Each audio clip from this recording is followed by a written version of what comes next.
the Johnson Wax program with Fibber McGee and Molly.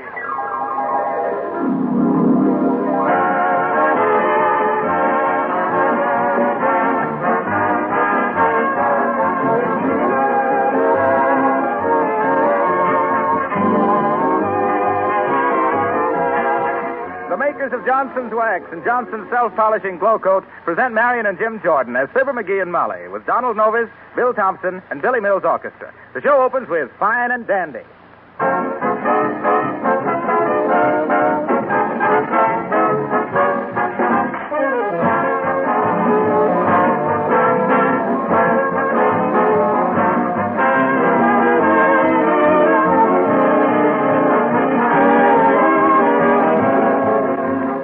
Haven't you often noticed how important floors are to the appearance of a home? It is a fact that mellow, gleaming waxed floors bring out the beauty of everything in the room, adding a rich charm that you can acquire in no other way.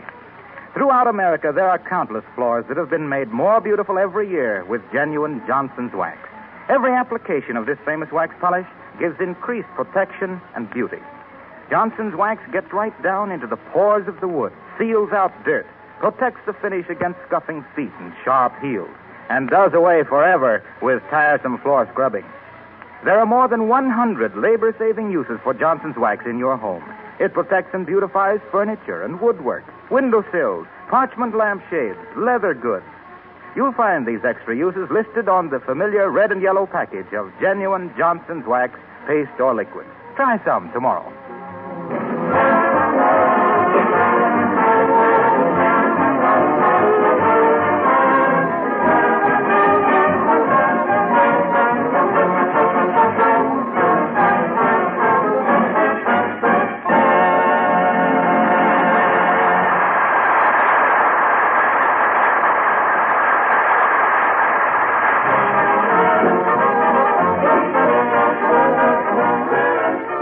When the frost is on the pumpkin and the fodder's in the shock, when the squirrels are hiding peanuts under every log and rock, when mince fire returns to menus and the stores dust off the holly, here's autumn, here's October, and here's F. McGee and Molly.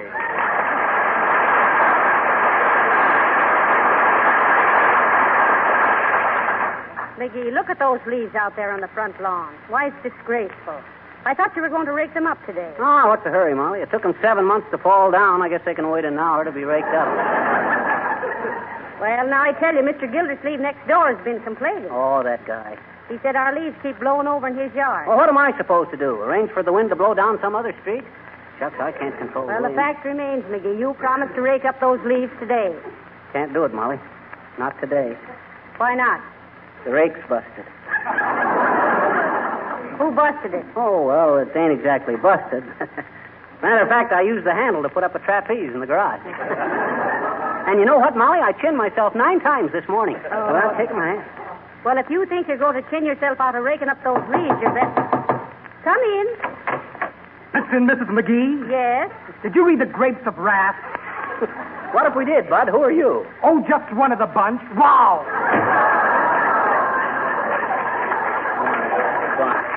Of all the silly... Say, I hear one of the moving picture companies has bought that book, McGee. No, if they don't work faster on that than they did on Gone with the Wind, they'll have to call it The Raisins of Zanuck.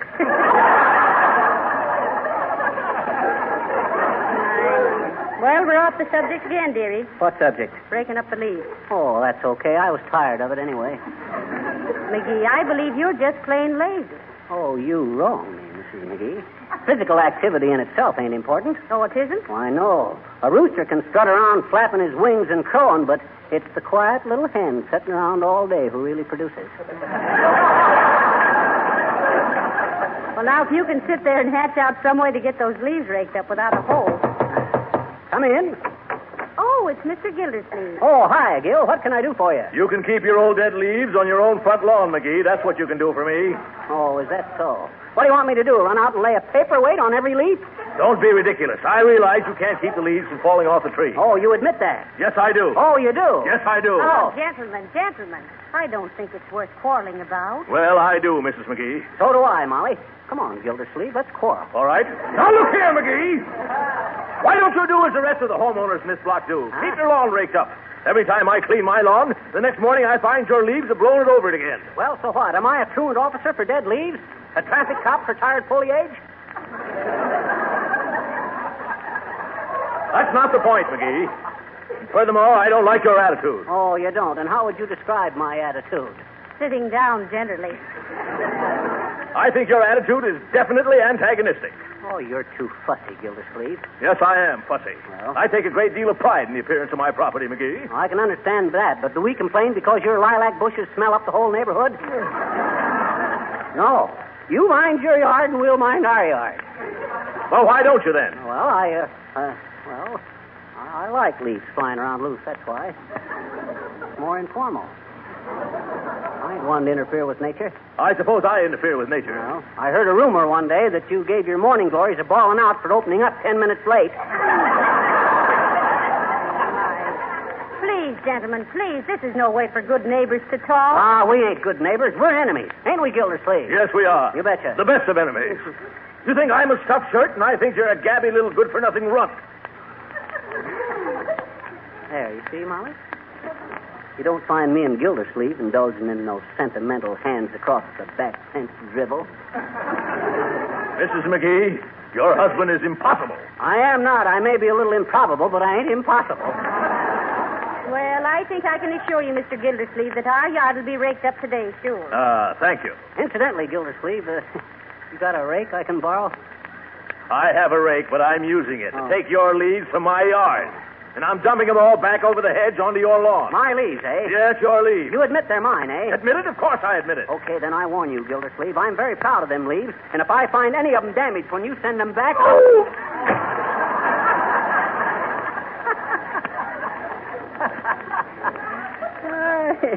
You know, I kind of like that guy, Molly. I'm sorry I didn't get to know him sooner. Think of the swell arguments we've missed. Say, aren't you ashamed, dearie? Huh? You should try and keep on good terms with your neighbors. You don't get far without friends, you know. Well, you don't have much excitement without enemies either. But maybe you're right. I'll call up Mrs. Uppington and see if she's got a rake I can borrow. Hand me the phone. Here. Thanks. Hello, operator. Give me Wistful Vista 670... Oh, is that you, Mert? Fibber McGee. Give me Mrs. Uppington. Oh, the line's busy, eh? Well, how's everything, Mert? Oh, no. Huh? Who? Your sister, eh? Got pinched, eh? Heavenly good. What's say, Mert? Oh, she was bound to get caught sooner or later. Did you get her out? Huh? Oh, I see. No, I won't say anything about it. Okay, Mert. What do you know about that, Molly? What happened? Mert's sister had on one of them new bustle dresses and got pinched going through a revolving door.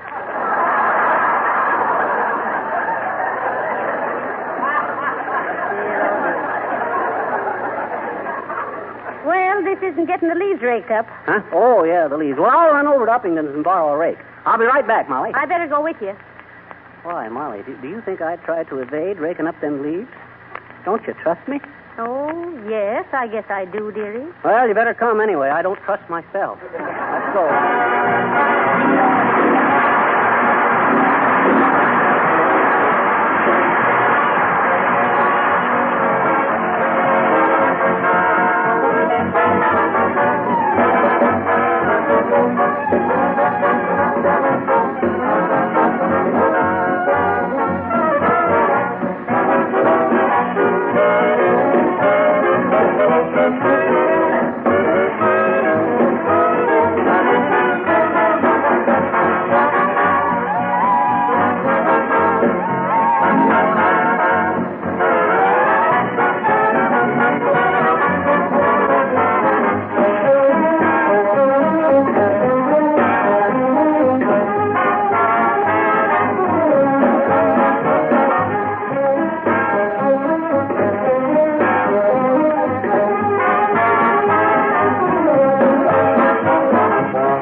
all fall, and I will be raking, all fall. Don't rake so hard, McGee. You're tearing up the grass. Okay, all right. Hello there, Johnny. Hello, daughter. How you fixed for cider? Only 60 cents a gallon. Nothing like it to liven you up at a Halloween party. Matter of fact, there's nothing like it to liven you up. In other words, there's nothing like it. No, thank you, Mr. Oldtimer. I don't believe we want any. Hey! She says we don't want any old-timer. Besides, I swore off that stuff. Not only sneaks up on you, it follows you around for 4 days. That's pretty good, Johnny. But that ain't the way I heard it. The way I heard it, one feller says to t'other feller, says, have you seen them new automobiles with a bed built in the back seat? Have I, says t'other feller. I ain't only seen them, I just got my wife a job as chambermaid in the parking lot. Well, sorry you don't want any cider, kid. It's good for what ails you.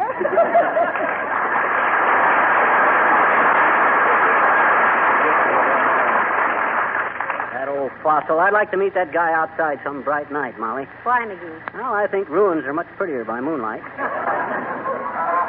One side there, Mrs. McGee. You bother me. Oh, look up there, McGee. Huh? There goes a flock of geese flying south for the winter. Oh, describe them to me, Molly. I'm too busy raking. Never mind. But I wonder how it is that the geese always know which way is south. That's easy. They follow the robins. Oh, how do the robins know? They look back and see the geese. Don't you get it, Molly? Oh, look, here comes Harlow Wilcox. I wonder what he wants. Well, you know very well what he wants. He wants to sneak in some advertising. Let's cross him up. Okay, McGee. Every time he starts selling, we'll change the subject. Okay. Well, hello there, Mr. Wilcox. Hello, Molly. Hello, Fibber. Cleaning up the lawn, eh? You betcha, Harlow. And speaking of lawns, did you know that the trapdoor spider conceals his nest so cleverly that sometimes he can't even find it himself? Can't find his own home, eh? Yeah. Well, that's what he gets for hiding it. Maybe he's ashamed of it. I think people should be proud of their home. And if everybody used Johnson's wax to beautify and protect their floors... Say, speaking of pride, Mr. Wilcox, did you know that in some parts of Africa, it is still a matter of pride with the natives to eat their enemies? Oh, cannibalism. Oh, there's some of that in this country, too. People are eaten here every day. What? Why, sure. Eaten by envy when they see how their friends' homes are kept so shining and clean with such a minimum of effort with Johnson's wax. Why do you... Which reminds me, Harlow, did you know that in thinking, the human mind throws off a definite electrical charge? Is that so? Positive or negative? Well, Well, the reason I asked is that a thought about wood floors and furniture would positively be negative on anything but Johnson's wax, because it's the finest protective wax that money can buy, you see. Ain't he terrific, folks? That guy finds more openings than a marble in a fishnet. How about giving me a hand raking up these leaves, Harlow? Oh, sorry, pal. I haven't got time. But I'm glad to see you doing it, because I think the outside of a house should be just as attractive and beautiful as the inside. And if Johnson's wax were... Oh, excuse me. Here comes my bus. I'll see you later, folks. well,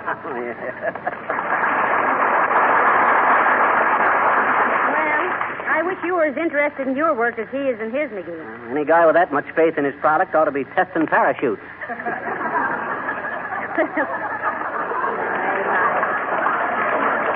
Well, it's a good thing you're not. Why? You'd probably land right here in the yard right on your dead leaves.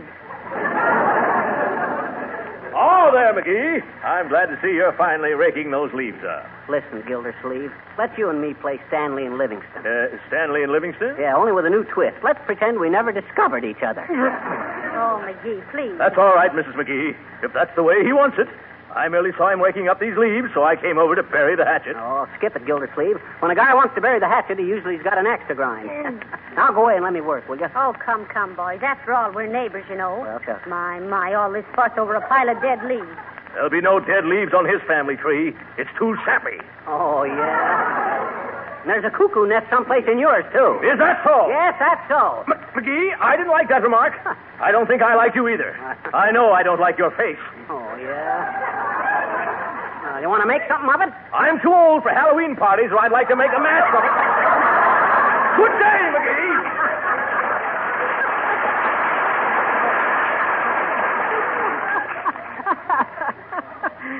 That guy kills me, Mark. Well, that's the first bit of foresight you've shown for a long time, dearie. Oh, I'm just kidding him. Hey there, little girl. Quit playing in that pile of leaves. I just raked them up. Oh, gee, I'm just going to look for some pretty leaves, I bet you. Oh. Yare. I says Yare. What? Going to look for some pretty leaves. Gee, that's a dandy idea. I guess I will, too. Well, you were the... Oh, I get it.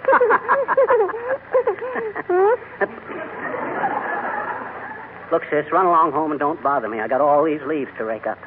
Say, mister, what makes leaves turn all different colors like this? What does? Why don't they stay green all the time? Well, they're only green in the spring and summer, sis. They always turn red in the fall. Why?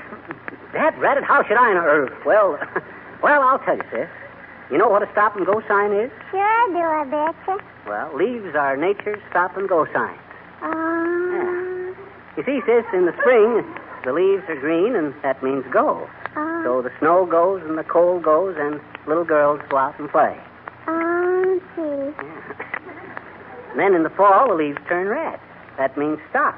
Stop and put on your mittens. Stop vacation from school. Stop and look for Santa Claus. Oh, oh, goody. You get the idea, sis? No. Well, what's the matter? Don't you understand? Yes, but I bet you don't, I betcha. Huh? The real reason the leaves turn red in the fall is that subsequent to the autumn equinox, the diminishing power of the solar rays is inadequate to supply the necessary chlorophyll to the foliage, thus resulting in the phenomenon familiar to us all of brilliant coloration.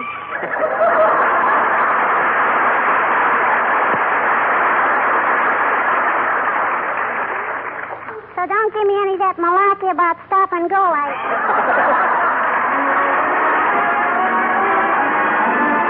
Folks, Donald Novus gives us an old favorite of his and ours and yours. Diane, take it down. I'm in heaven when I see you smile. Smile for me, my Diane. And though everything's dark all the while, I can see you, Diane. You have lighted the road leading home. Pray for me when you can. And wherever my darling I roam, smile for me, my Diane.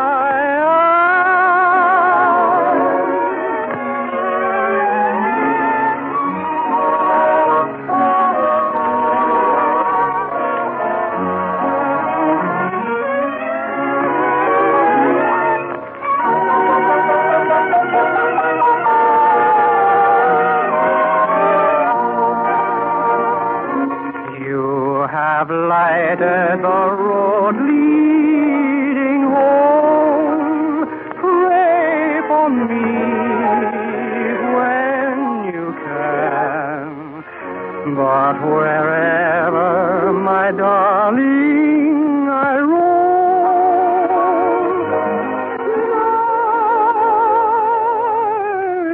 smile for me.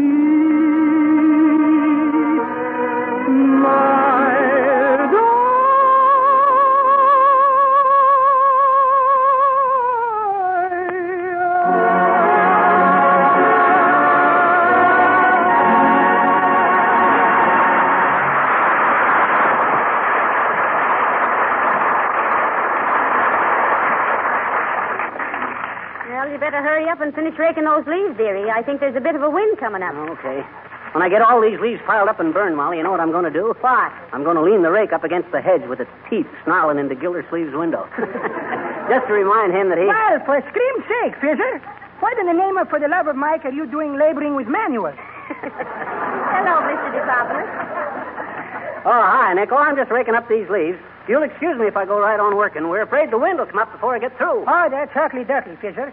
And speaking of wind, I'm reading an awfully sweet little stories last night in a book by a man named Egypt who is always writing a lot of feebles. Oh, I think you mean Aesop, who wrote the fables. I think I do, too. Anyway, this story is being all about the north wind and the sun. And in the book, they are both able to talk, which is not true in real life.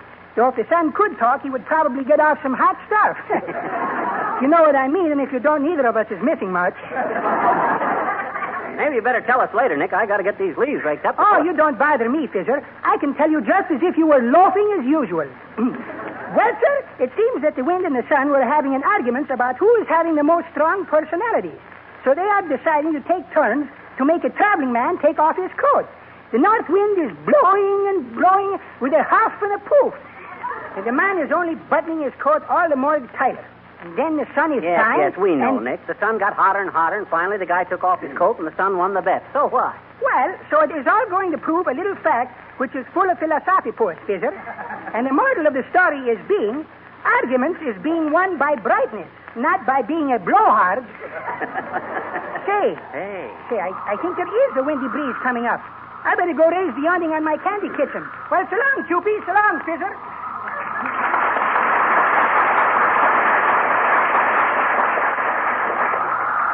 Heavenly days, McGee. The wind is getting stronger. Dad, ain't that just my luck? And here I am on my last pile of leaves. Oh, dear, there they go, McGee. I'm going to run in the house and close the window. You better hurry, Molly. It looks like a hurricane. Hey, get that car.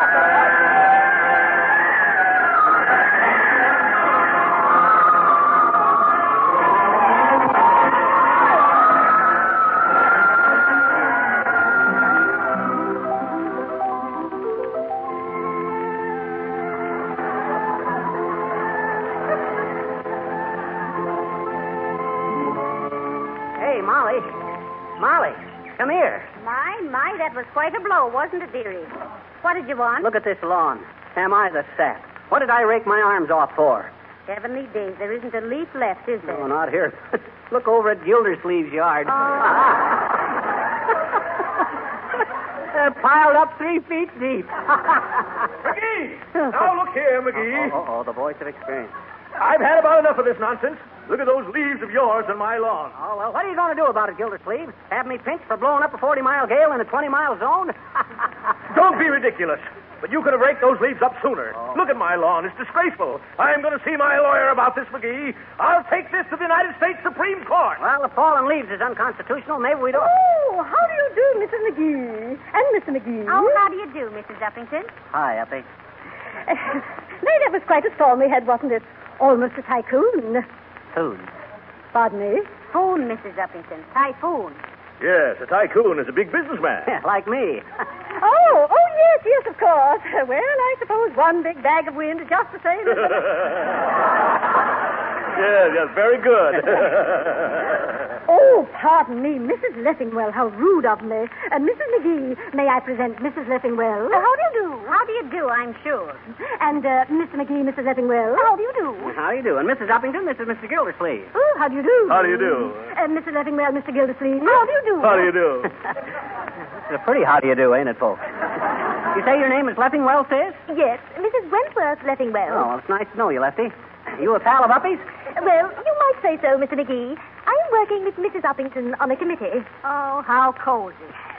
Now, won't you ladies come in and have a cup of coffee? Oh, thank you, no, Mrs. McGee. Some other time, Mrs. McGee. I will, Mrs. McGee. She didn't ask you, Gildersleeve.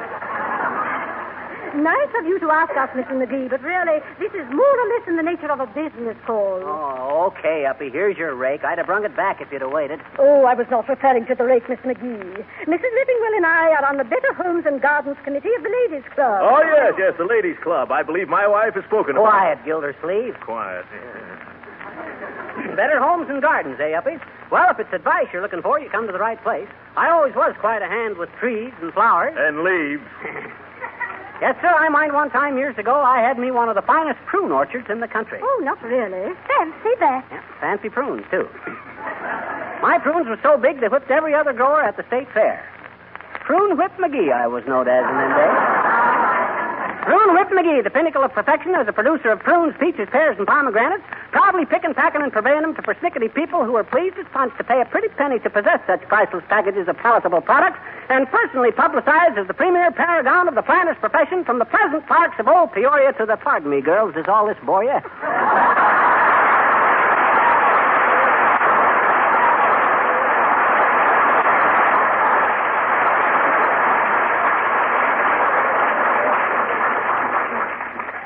I'm sure it didn't bore us a bit, Mr. McGee. Did it, Hildegard? Oh, very little, if any.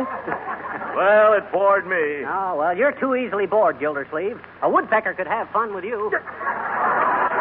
Is that so? Oh, now, gentlemen. As I remarked before, our club's Better Homes and Gardens Committee have been making a survey to see who had the best kept lawn. And of all the lawns in the neighborhood, Mr. McGee, yours is by far the neatest. Here's... Now, listen here, ladies. Hey, wait a minute. The committee has the floor, Gildersleeve. Thank you. And so, Mr. McGee, we are happy to present you with this silver plaque for the best kept lawn in Wistful Vista. Oh, my. Well, thanks. Will you have your coffee now, Mr. Gildersleeve?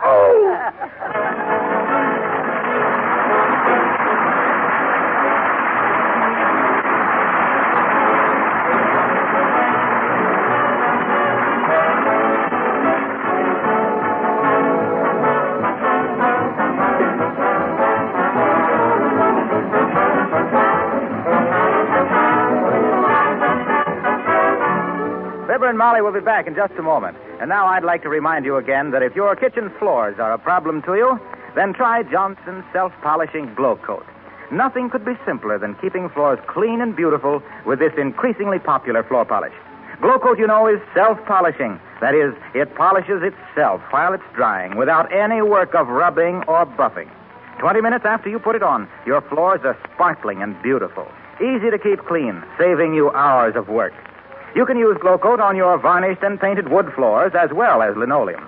The results are always satisfactory because of the uniform high quality of this famous product. Just try Glow Coat once, and you'll never be without it. Spelled Glocoat, Glow Coat, in the familiar yellow and red can everywhere.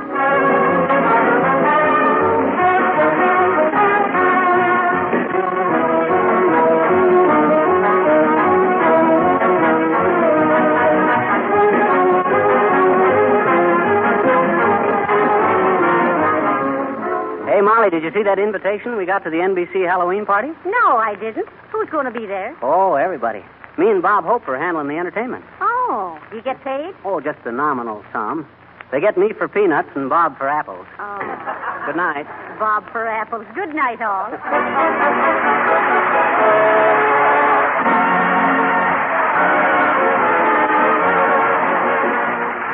This is Harlow Wilcox, speaking for the makers of Johnson's Wax and Johnson's Self-Polishing Glow Coat, Racine, Wisconsin, inviting you all to be with us again next week at this same time. Good night.